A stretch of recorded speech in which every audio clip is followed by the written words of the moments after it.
Hi ladies and gents, my name's Dave and welcome to the YouTube channel of Anima Animus, and I'm speaking with you today from the heart, the seat of the soul. I'd like to talk with you today about archetypes, dreams and the process of individuation. My understanding of that from Carl Jung's work is moving towards the greater archetypes of the wise elder man and wise elder woman, and working to separate the other archetypes, the other patterns within us that drive us, so that they're autonomous and have their own assets, their own energy, as opposed to having them all clumped together. And that will then lead us to a greater awareness of the higher self, the true self, and more balance within us as individuals. So, right, just pop that over there a moment. This is a diagram from many years ago from Carl Jung that I used last week of his theory of the psyche, of the mind. And at the top there, ladies and gents, is the persona. My understanding of that are the masks that we wear within society, many different masks in different situations. Below that one is the ego, the organ of consciousness. In my dreams, that would come through as the watcher of the dreams. And below this green line here is the unconscious realm. We have complexes, which are groups of related ideas, thoughts and images. So if we work to separate those, we can gain the energy to become more conscious as opposed to leaving them as unconscious and influencing us. Beneath the ego is the shadow archetype. So in my dreams, that would come through as the same sex, tall, slim male with dark hair, the complete opposite of this hair colour. And in a woman's dream, it would come through probably as the same height with a different hair colour, that kind of thing. Beneath that one is the anima. So that's the female aspect in a male. The soul, the animus, the masculine in a female, like a spirit, this almost like a separate identity. And beneath those is the greater self, the higher self. And I've written there centre and circumference. So to work with the other archetypes, dream work and so on, lead to a greater relationship of that one. And the self, some ways that can manifest in our dreams are in magical animals, in rose gardens, in mandalas, in courtyards, in enclosed gardens and so on. So that's our inner world, and beneath that I've written cultural unconscious, collective unconscious and soul of the world, the anima mundi. Excuse me while I turn over to the anima.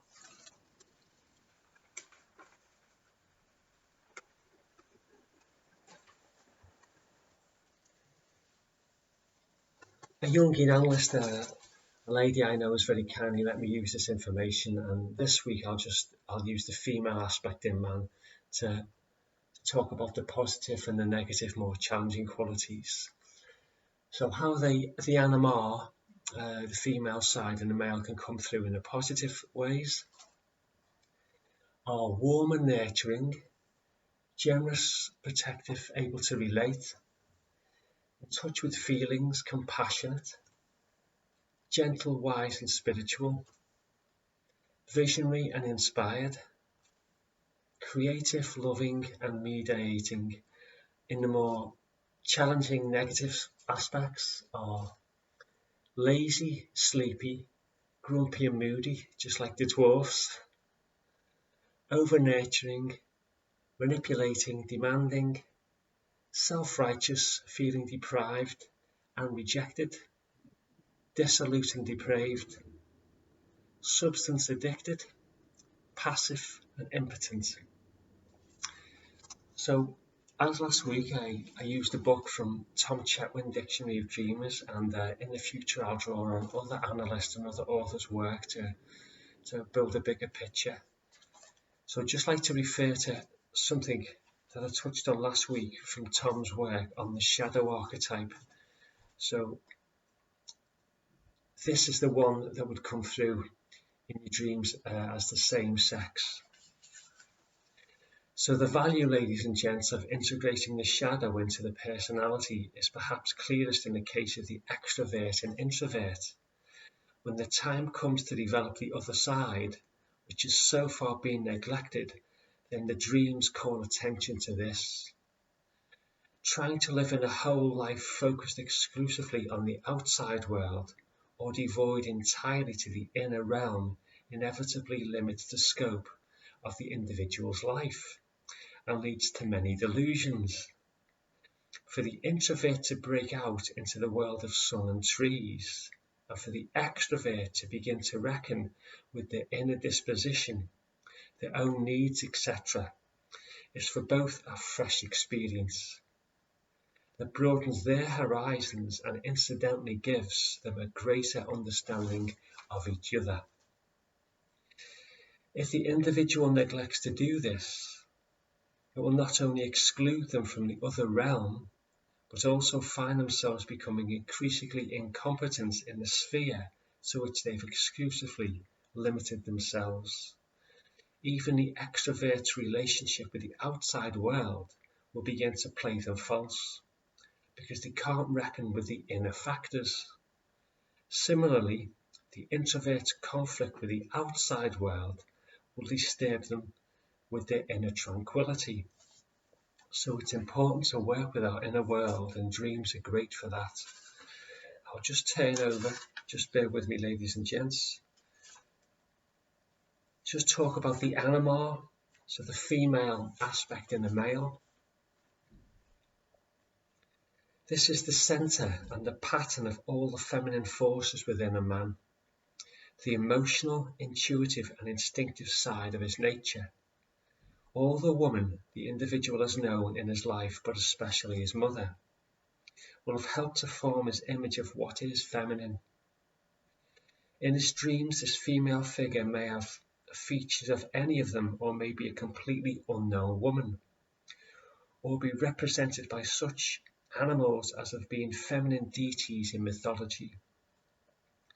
Increasing awareness of this feminine principle enables the individual to integrate the spontaneous, receptive, sensitive and adaptable qualities, but above all to develop the warmth and the genuine feeling in him, all of which compensate for his aggressive male conscious attitude. There are four main aspects of the feminine figure, which in a woman's dreams represents her self, so the bigger self, each with a positive and a negative side. Though usually it is the negative side that first reveals itself in dreams, which was the case in my dream work. Our dreams attempt to compensate for lopsided conscious attitudes.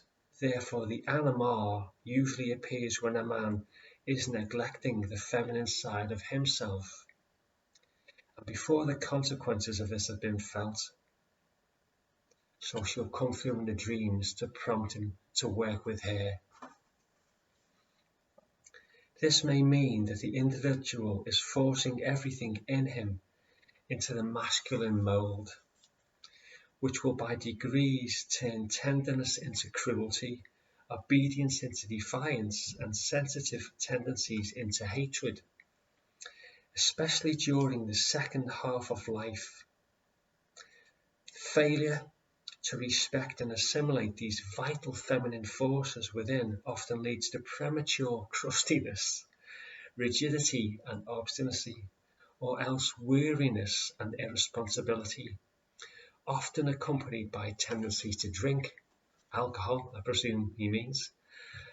Alternatively, the repressed feminine characteristics may erupt in irrational moodiness and so on. Neglect of the anima can affect his relations with women in various ways. Apart from projecting his own image of women onto an actual woman, and thus failing to see her as she really is, and incidentally cutting him off from other large chunks of reality, the woman concerned will tend in response to identify with the man's expectations, and hence to play act, leading to a spiral of bogusness. On the other hand, if a man's impressions of women formed in particular circumstances has rendered his anima repellent to him, he may project this figure onto every other woman, and so find no escape from his fear of women. Sometimes a man projects his anima onto one unobtainable person, thereby avoiding contact with the opposite sex altogether. In these and other ways, the anima, instead of being the guide to him, becomes the siren of daydream and fantasy, wrecking real relationships, obscuring the true qualities of the other person. A fatal and destructive succubus who creates an illusion of androgynous self-sufficiency. The anima reveals their inner wisdom only to the man who grapples seriously with her, knowing her for what she is, treating her attentively and considerately, but also with discipline. Only then will she guide him to the full range of his personality, his potential, and his true self. By accepting her as an independent inner personality to whom he can relate, a man transforms the anima into an ally, just as with a woman. So I'll just leave that, ladies and gents, for now. And I wanted to say thanks very much for tuning into this. And I hope that you got something out of it, some insights that you can, help yourselves or other people. And in future sessions, I'll go more into these archetypes and into some other archetypes and see how it all pans out. But thanks very much for joining me. I'll leave it there. Have a nice day and take care of yourself.